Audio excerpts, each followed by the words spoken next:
Silva master அவர்களை வேண்டுகிறோம். வந்துட்டீங்களா? வாங்க. சில்வா மாஸ்டர் என் தம்பி, என் நண்பன், எப்படி வேணாலும் சொல்லலாம். அப்படி பாரு, அதே பாரு. சித்திரை செவ்வானம்னு ஒரு திரைப்படம். அதாவது தம்பியோட முதல் படைப்பு. ஃபைட் மாஸ்டர் கதை சொல்றாருன்னு ஏதோ பறக்கிற மாதிரி ஒரு கதை சொல்லுவார் அப்படின்னு பார்த்தா, அப்படி ஒரு அப்பாவுக்கும் பொண்ணுக்குமான பாசமான கதையை கொடுத்தாரு. காலத்துக்கும் அந்த கதை என்னை தாங்கி பிடிக்கக்கூடிய ஒரு படைப்பாக இருக்கும்னு நம்புகிறேன். இறைவனுக்கு நன்றி. சில்வா, ரொம்ப நன்றி சில்வா. தேங்க்யூ. அப்புறம் என் பிள்ளைங்க வந்திருக்காங்க. இவன் சாரகேஷ், இவன் கௌஷிக், 3 பேர். எனக்கு 3 பிள்ளைங்க. 2000 ஸ்மால் ஸ்க்ரீன் பண்ணும்போது அங்கேருந்து பயணிச்சுக்கிட்டு இருக்கோம். இப்போ புதுசாக ஒரு பிள்ளை கிடச்சிருக்கான். ரொம்ப சந்தோஷமாக இருக்கு உங்களோட பார்ப்பது. அப்புறம் நடிகர்கள், அவன் இப்போ ஒரு பிள்ளையா இருக்கான், தண்டராஜ். அவன் ஒரு தம்பி. அப்புறம் அம்மா மோக்ஷா. தேங்க்யூ. சித்திரை செவ்வானம் இயக்குனர் ஸ்டன் சில்வா அவர்களை பேச அழைக்கிறோம்.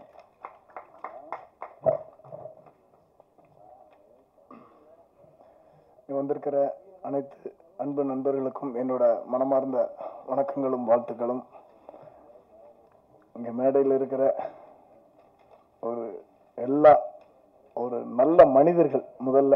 ஏன்னா அங்கே இருக்கிற அத்தனை பேருமே பார்த்தீங்கன்னா அற்புதமான படைப்புகளை கொடுத்த ஒரு இயக்குனர்கள். அவங்களுக்கும் என்னோட மனமார்ந்த வாழ்த்துக்கள். என்னை பார்த்து நிறைய பேர் பயப்படுவாங்க. என்ட்ரி ஆன உடனே பார்த்தீங்கன்னா பயந்துருவாங்க. பழகிட்டாங்கன்னா கொஞ்சம் ஓகே பரவாயில்ல அப்படின்னு நினைப்பாங்க. இப்படி ஒரு கேரக்டர். இது தெரிஞ்சவங்களுக்கு ஓகே, தெரிஞ்ச கூட்டங்கிறது ஒரு 10-100 பேர் வச்சுக்கலாம்ல. தெரியாதவங்க பார்த்தீங்கன்னா, நான் இப்போ ஒரு பப்ளிக் பிளேஸில் போயிட்டேன், ஒரு ஹாலுக்குள்ளே போனேன்னா என்னை பார்த்து பயந்து ஒதுங்குற கூட்டங்கள் நிறைய பெண்கள் கூட்டங்கள். பயந்து ஒதுங்கிடுவாங்க. ஐயோ ஒரு ஃபைட் மாஸ்டர்ப்பா அப்படின்னு ஒதுங்கிடுவாங்க. மனசுக்குள்ள ஒரு சின்ன ஃபீல் இருக்கும். அது அப்புறம் போக போக பழகிடுச்சுன்னு வச்சுக்கோங்க. இப்போ ஹாஸ்பிட்டல் சைட்லாம் போனோம்னா எங்கிட்ட பேசுறதுக்கே பயப்படுவாங்க. பயந்து அப்படியே ஒதுங்கிட்டு இருப்பாங்க. அதை ஒரு இடம் மாத்திச்சு எனக்கு. அந்த ஃபைட் மாஸ்டருங்கிற ஒரு கேரக்டர் நான் மாற்றி ஒரு சித்திரை செவ்வானம்னு ஒரு படம் எடுத்ததுக்கப்புறம் பார்த்தீங்கன்னா நிறைய தாய்மார்கள் நிறைய பேர் ஃபோன் பண்ணி நீங்கள் எப்படி இதை ஃபீல் பண்ண முடிஞ்சுது அப்படின்னு கேட்டாங்க. அது முழுக்க காரணம் சொல்லணும்னா நான் கணியனுக்கு தான் சொல்லுவேன். ஏன்னா அவர் அந்த கதையை கரெக்டாக சூஸ் பண்ணி கரெக்டாக கையாண்டார். என்னைய ஒரு சாஃப்டான மனுஷனா இந்த உலகத்துக்கு காட்டின முதல் மனிதர் அவர் தான். நிஜமா தான். எங்க வீட்டுல கூட என்னை பாத்தீங்கன்னா அவன் கொஞ்சம் முரட்டு பையன்பா அப்படிங்கிற மாதிரி தான் சொல்லுவாங்க. ஆனா உலகத்துக்கே முதல்ல என்ன ஒரு சாஃப்டான மனிதரை காட்டினது அண்ணன் தான். எனக்கு மிகப்பெரிய சந்தோஷம். ஏன்னா அந்த படம் முடிச்சதுக்கு அப்புறம் அவ்வளோ பேர் எனக்கு தெரியவே தெரியாது இவ்வளவு பெரிய இம்பாக்ட் ஏற்படுத்தும் அப்படின்னு தெரியாது. இந்த படத்தை ஒத்துக்கிட்டு, அதாவது அந்த படத்தை சார் சொன்ன மாதிரி அந்த ஒரு படத்தை ஒத்துக்கிட்டாருன்னா அந்த படத்துக்கு என்னவெல்லாம் வேலை பார்த்தாருன்னா நானே சொல்லுவேன், அவர் தான் ப்ரொடக்ஷன் மேனேஜர். நாங்கள் கொஞ்சம் லேட்டானா கூட சீக்கிரம் வாங்கப்பா ஷூட்டிங் பண்ணணும் அப்படின்னு ஒரு ப்ரொடக்ஷன் மேனேஜரா, ஒரு அண்ணனா, ஒரு ப்ரொடியூசரா, ஒரு டைரக்டரா அவ்வளோ தூரம் தூக்கி கொண்டு வந்து அந்த படத்தை நிப்பாட்டி இப்போ இவங்க சொன்ன மாதிரி ஒரு மிகப்பெரிய ஒரு மென்மையான படத்தை எடுக்கக்கூடிய ஒரு அற்புதமான இயக்குனர் அப்படின்னு சொல்கிற லெவலுக்கு ஒரு பேர் எடுத்து கொடுத்தது அண்ணன் கணியண்ணன் தான். அவங்களுக்கு இன்னொரு விஷயம் என்னென்னா, இப்போ ஒரு படமோ ஒரு சில டைரக்டருங்க பார்த்தீங்கன்னா நிறைய படங்கள் ஒரு 10 படங்கள் பண்ணதுக்கப்புறம் ஹீரோ பெரிய ஆள் ஆயிடுவாங்க. ஹீரோ பெரிய ஆள் ஆனதுக்கப்புறம் அந்த டைரக்டர்லாம் மறந்துடுவாங்க. யாரும் கூப்பிட கிடையாது, ஒரு பேசுறது கிடையாது, நிறைய பேர் ஃபோன் பிக்கப் பண்ணுறது கிடையாது. அந்த மாதிரிலாம் இருக்கிற ஒரு காலகட்டத்தில் இத்தனை படங்கள் பண்ண அத்தனை டைரக்டரும் இன்னைக்கு வரைக்கும் கரெக்டாக லைனில் வச்சு ஃபோன் பண்ணி கூப்பிட்டு வந்திருக்காரு. இதுக்கே என்னோட மனமார்ந்த வாழ்த்துக்கள். அண்ணன் சொன்ன மாதிரி அவர் ஒரு பெரிய நல்ல மனிதர். திரும்ப அதை நான் சொல்ல வேண்டியதில்லை. ஏன்னா இங்கே இருக்கிற அத்தனை பேருக்கும் தெரியும். அவர் மட்டும் இல்லை, அவர் குடும்பத்தாரும் இன்னும் நல்லா வாழணும். ராமம் ராகவும் மிகப்பெரிய வெற்றி அடையணும். என்னோட மனமார்ந்த வாழ்த்துக்கள். நன்றி. அந்த வீட்டில் இருந்தே ஒரு கடிதம் எழுதுவார். அதான் காட்சி. அவங்க அப்பாவுக்கு ஒரு கடிதம் எழுதுவார். அன்புள்ள அப்பாவுக்கு இந்த மாதிரி நான் டெய்லி ராமாயணம் கேட்குறேன், மிகச்சிறந்த ஒரு மகனுடைய கதையாக இருக்கு. ஆனால் டெய்லி நான் தப்பு பண்ணுறேன், உங்கள்கிட்ட பொய் சொல்கிறேன், நான் புலால் ஒன்றேன், நான் திருடுறேன், ஆனால் எனக்கு உங்கள்கிட்ட சொல்கிறதுக்கு பயமாக இருக்குன்னு ஒரு கடிதம் எழுதி போஸ்ட் பண்ணுவார். போஸ்ட் பண்ணால் ஒரு நாள் கழிச்சு அவங்க அப்பாவுக்கு அந்த கடிதம் வரும். காந்தியருடைய அப்பாவுக்கு யார்கிட்ட இருந்து வருதுன்னு பார்ப்பாரு.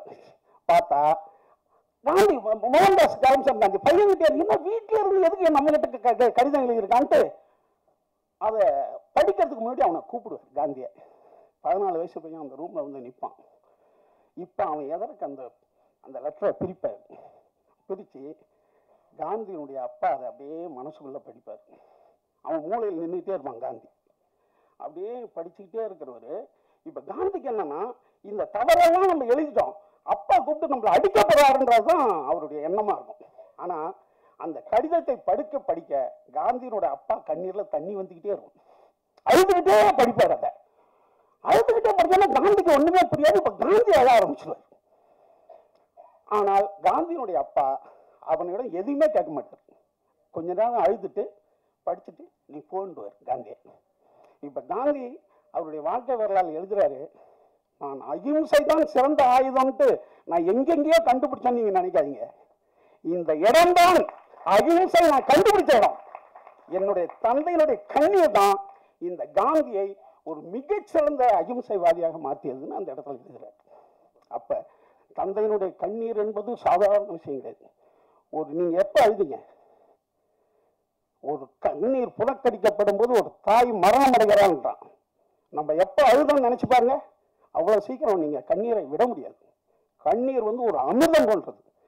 ஒரு ஏழைக்காக நீங்கள் கண்ணீர் விட்டீங்கன்னா நீங்கள் கடவுளாகிறீங்க. அந்த இடத்துல ஒரு இடத்துல ஒரு மனிதன் கஷ்டப்பட்டுக்கிட்டு நிற்கிறான்னு வச்சுங்களேன், நீங்கள் போய் தடுக்க வேண்டியதில்லை.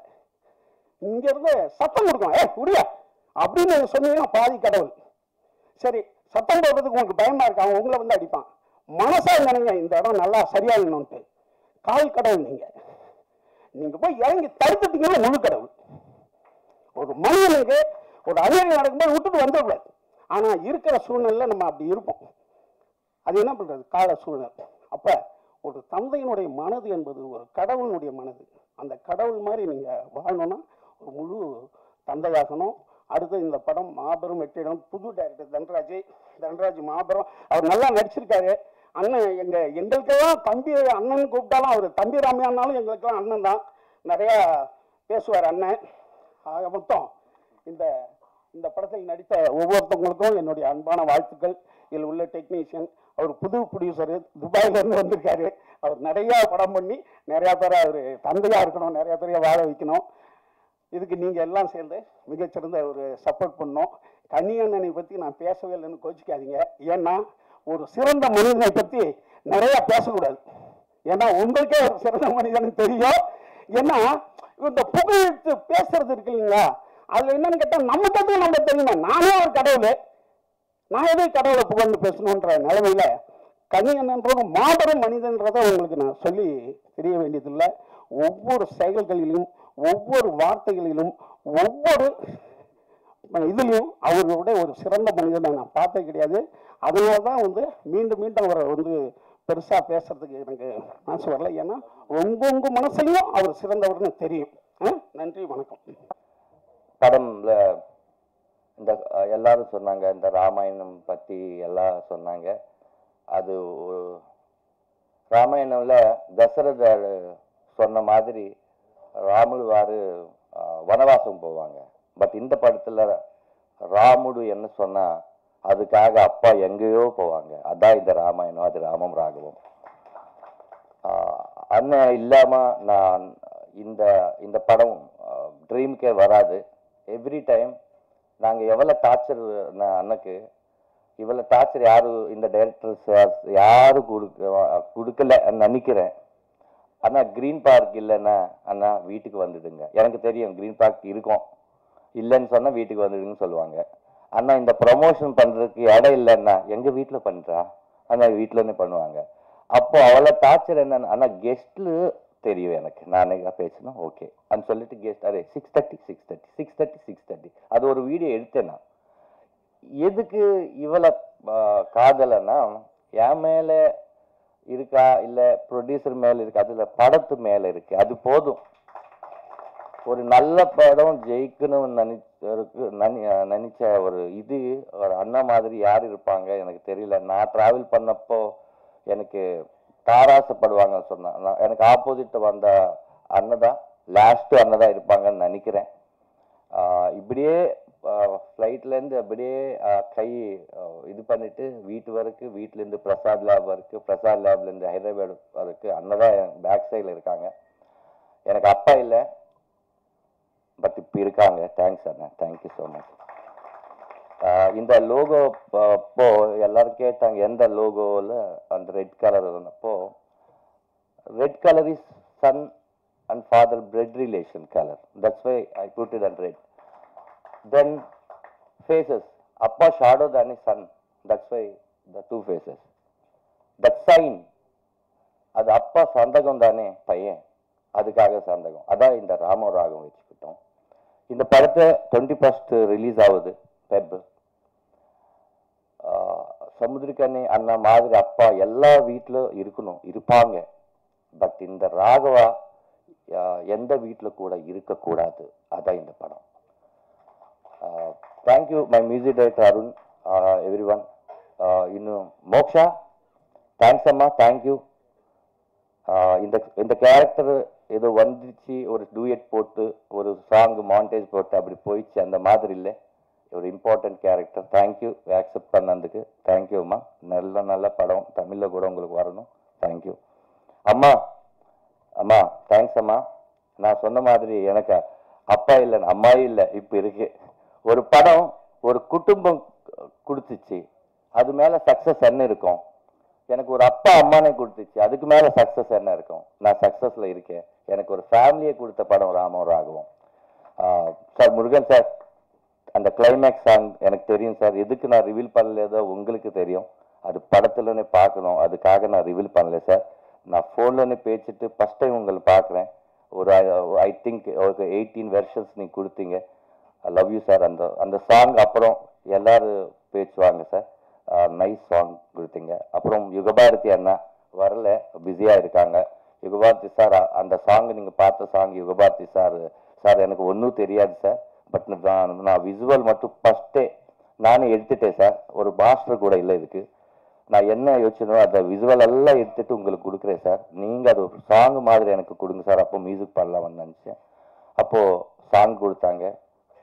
மீச முன்ன கந்தம் உங்கள் வீட்டில் இருக்கு, அது பார்த்து நீ ட்ரை பண்ணுற, எதுக்கு வெளியே போகிற, அந்த மாதிரி சொன்னாங்க. கொலை சாமி போலன்னு சொல்லிட்டு ஒரு சூப்பர் ஓடு கொடுத்தாங்க. தேங்க்ஸ் யுகபாரதி அண்ணா. எல்லாருக்கும் தேங்க்யூ. இங்கே இருந்தால் எல்லாரும் 21st தியேட்டருக்கு வந்து பிளஸ் பண்ணுங்க ப்ளீஸ். நல்ல படம். அது பார்த்த அப்புறம் நல்லதா இல்லைன்னா தெரியும், பார்க்க முந்தே நல்லதா இல்லையான்னு வேண்டாம். பார்த்துட்டு நல்ல இல்லைன்னா சொல்லுங்க. நான் நெக்ஸ்ட் டைம் அந்த தப்பு ரிப்பீட் பண்ணாமல் இருப்பேன். Please support me. Thank you so much. இந்த படம் தமிழ்நாட்டில் GRR ரகு சார் நல்ல தியேட்டர் கொடுப்பான்னு சொன்னாங்க. நல்ல தியேட்டர் கொடுங்க சார். Please help me. எதுக்குன்னா துபாயிலேருந்து காசு எடுத்துக்கிட்டு தமிழ்நாட்டில் வைக்கிறா சார். இங்கே காசு இங்கே இருக்கணும். ப்ளீஸ் துபாய்க்கு போகக்கூடாது. ஓகே. யார் அங்கிருந்த ஆள் யாரோ டைரக்டருக்கு ஒரு ப்ரொடியூசர் வேணுமுன்னா ஒரு நியூ ப்ரொடியூசர் நம்பி தயார் பண்ணணும். அதுக்காக இந்த படம் நல்லா ஓடணும். Thank you sir. தேங்க்யூ. எதனா தப்பாக பேசினா மன்னிச்சுங்க சார். Thank you sir. தேங்க்யூ. படம் ஹிட் ஆகி நீங்களும் இங்கே இருக்கணும்.